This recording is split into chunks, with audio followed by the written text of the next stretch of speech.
Good morning, good afternoon, good evening, hello creepy friends, welcome to Slams and Bobs and welcome to Tin Time. It's about 3 weeks after the first one. I was determined to do this as a weekly, but things got in the way and I wasn't really able to, and I'm not central, so I'm just going to shove that around a little bit. So we are back for Tin Time. Maybe I will do this vlog 2 weekly, 3 weekly, depending on what I can do and what time I've got, and most importantly, who's in the house. Sometimes who's in the house, always who's in the house will have direct impact on what I can and can't do. So this week's Tin Time, I thought I'd talk to you about 3 core things. Number 1 is social anxiety and the wedding coming up. Not mine. Number 2 is these Urban Decay eyeshadow primers. And number 3 are my corrupt novel files. So I will get started with the Urban Decay because this made me giggle. So I ordered an Urban Decay eyeshadow primer. It's the new primer potions. They've changed them all slightly. I think they've taken some out the bottle and given you a smaller bottle for the same price. Don't hold me to that. They've also added a wand with an applicator inside rather than just a squirt onto your finger and pop it on your face type thing, which I thought was really great. I hadn't ordered one of these, but because the wedding's coming up and I've been wanting it anyway, I thought, you know what, I'm going to treat myself to that and the new Bad Blood in the matte collection. Would you like to see that quickly? So this is the Urban Decay Matte Revolution, as you may have seen, or not. They come in slightly different tubes. They come in black tubes, and this is the shade Bad Blood. It literally looks like a plastic toy. It's so shiny and so new. And why does my phone have to ring? I'm literally going to use it on the wedding. I have swatched it on my hand in Debenhams, and we're just going to talk over the phone, don't worry. I cannot wait to wear it. It's not pillar box bright red. It's kind of that deeper red that you know I like a lot. So it's waiting in there. I was so tempted to wear it this week, but I'm not going to. So they were the 2 things I ordered, was the Sin Primer and the lipstick. So it came, I think, Wednesday this week, and I sat there and got really giggly and went, yay! Finally here. Pulled out the lipstick. Great. Very happy. This is what happened when we pulled out the Minor Sin. What's wrong with that scenario, everybody? It's just a stick. There's no applicator on the end. Like, you're hardly going to stick a stick in your eye. That just made me giggle. I sat there and I said to my brother, oh, I'm going to have to contact customer service. He went, oh, not again. But the peoples were very lovely. They have immediately replaced me this, and I now have the proper one in my possession. They've let me keep this one, which is very sweet of them. And this one does have the applicator, so to compare both of them, you can just see what they're missing there. I'm going to try and get out of shot so that you can focus on the primers. I have felt all inside this tube. There is no little head anywhere. It's not like it's come off in any way. It just isn't there. It's hilarious, and that could only, I think, happen to me. On to the next thing. Is social anxiety in the upcoming wedding. I am already freaking the hell out.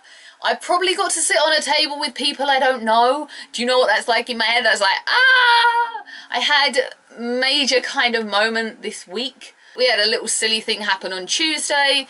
It set me off, and I was walking around work and there were like people around me, and I was just thinking, just go away, you're too close to me, I don't want to be near you. It's amazing how it will get in your head that way.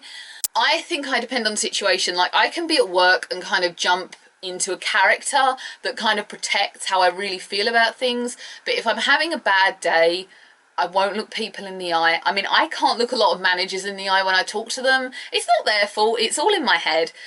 I don't value myself at work, I don't think. I think I know that I have worth. But like, as a person, I think people don't like me. And I know that's not true, but it's always in your head. I'm really nervous about the people at the wedding. I'm nervous they're going to laugh at what I'm wearing. I'm nervous that they're going to laugh at me if I dance. I'm nervous that I'm going to have to stand around and talk to people that I don't know. I'm just generally, as a whole, so bloody anxious I could rip my nice oak unit to shreds, which I wouldn't do because I love it. We should talk about Oak Furniture Land, actually. Should we talk about Oak Furniture Land? Right, let's get the corrupt word files out of the way, and I'll tell you about my kind of bad experience with Oak Furniture Land as well. As many of you know as well, I am a novelist, and stop telling me off for the battery camera. I am not a published novelist. I do just do it for fun, but I've been working on this piece recently that I know I want to put out there, and I wrote one version, which is in one character's narrative, and then I sat there and I went, you got to write his version of well, haven't you? And it wasn't something I considered, but when I sat there and I realised to myself, you need to do one and the other. It was long before Grey came out, which is obviously Christian Grey's version of what happens in 50 Shades of Grey. I have not read it. I have not read a 50 Shades of Grey novel. Don't accuse me of that. And even if I did, you just wouldn't admit that on the street, would you? That just blows my mind that people would read that on buses and trains that way. So I had already come up with the idea of doing this long before that came out. I wrote Caitlin's version. I have got a version of it on my iPad. And I got as far as 70 pages through Ped's version. These are my two leading characters. Caitlin's is done, Ped's is not. As I've been writing Ped's, I've been adapting Caitlin's so that they mirror each other, because they have to mirror each other. I'm at the most pivotal reveal thus far, because this is the big reveal to him that he knows nothing about. He knows a lot more secrets about her, which is why you've got to read hers before you read his. There you go. Get your head around that. And I was working on it at my dad's last week, come home, went out, come home in the evening again, thought, right, I'm going to carry on working. Went back to the Word file. I got 70 pages worth of hashtags. And you know the worst thing? I've not saved it anywhere else, and there were no backup files. I have to rewrite it all again. I'm trying to look at it in a very positive light. Like, I freaked out last week, and I did get on to Know How, who are lovely, and they tried to help, but unfortunately it's corrupt. We've got no duplicates, so no nothing, so I've just got to suck it up and rewrite them. I have been told by them that there are programs you can buy to run the Word through, or possibly even just download, but I've been told because they're third party they're risky.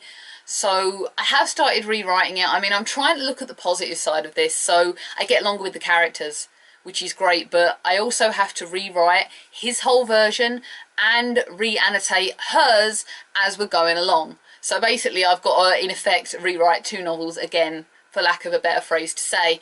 I have not freaked out. I honestly thought I was going to just lose it, scream, cry, run around, batter everything. I didn't. I just kind of went, right, it's happened, you can't change it, suck it up, carry on.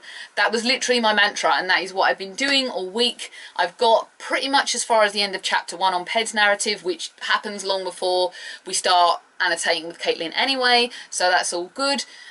But it is kind of still painful. I had extracts on the bottom of that were going to be going in this that hadn't happened yet. I had various different, you know, I almost felt like I'd lost a friend on Saturday. I almost felt like someone had died. It was a really strange feeling, but it's done. If anybody out there knows any possible way of recovering corrupt Word files like that, please comment to me. I would love to hear from you. If you've got any way at all of being able to do this. I've had some people try and help, but they haven't really had much luck. So if you know of anything, I would love your help greatly. So I will just give Oak Furnitureland a mention right now. I bought a lovely drawer unit from them. I'm staring at it. It's just a thing of beauty. I'm fairly sure, though, it's not all made of oak. There's these two bits here. Can you hear that?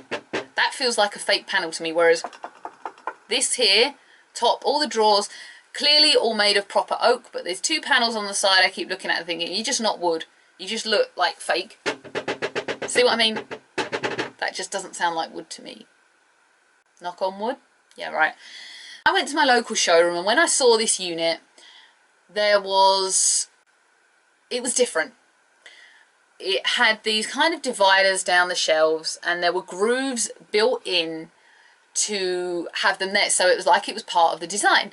So I went home at the time, didn't order it at first, because basically I've got window here, the drawer unit goes here, which is right under the windowsill. I basically got a very tiny room, which I'm sure you're more than well aware of. So you've only got limited space in width and in depth before it takes over your whole space. I said to myself, right, well, I'll go home and measure it. Went home, measured it. It was a bit more than I wanted to spend, but I had some money come in, so I thought, right, well, just treat yourself. Unpacked it, and then I looked at the drawers and went, yeah, that's different. So basically all 4 drawers on this unit don't have grooves, they don't have removable dividers, they are just 4 drawers down. So there's no way of having like 8 little spaces, which is what that was basically going to give you. You've got 4 drawers or nothing at all. I got on to the people, they were just like, oh, we'll change the design, there's nothing we can do. Let down. Seriously let down. I would have loved to have had that design. It's kind of disappointing that I'm not going to, but it's kind of more disappointing that they couldn't do anything or that they weren't kind of more caring about it. The unit, however, is a thing of beauty. I have changed the handles on mine. There were these bar handles that I didn't like. They kind of made it look too new agey. As you know, I like old vintage things. I have adapted the handles with these cool little metal brassy rusty oak ones with little flowers. They're very pretty. They're like little ring pulls. I need to screw in tighter a couple of them actually, but they're great. All in all, other than that, this has been my life. This has been TinTime. Would you like to follow, subscribe, or do whatever with everything down here? I would love to hear from you. I think we're through now. I will do another Thunderbirds review next week. I think there was a request on the Moving Your Dead video, and I'm going to do that one. And then I think someone else wanted Attack of the Alligators, which I may well look into doing as well. Thank you everyone for being here and hearing me harp on about my rubbish little life. I will see you all again for another video. Bye.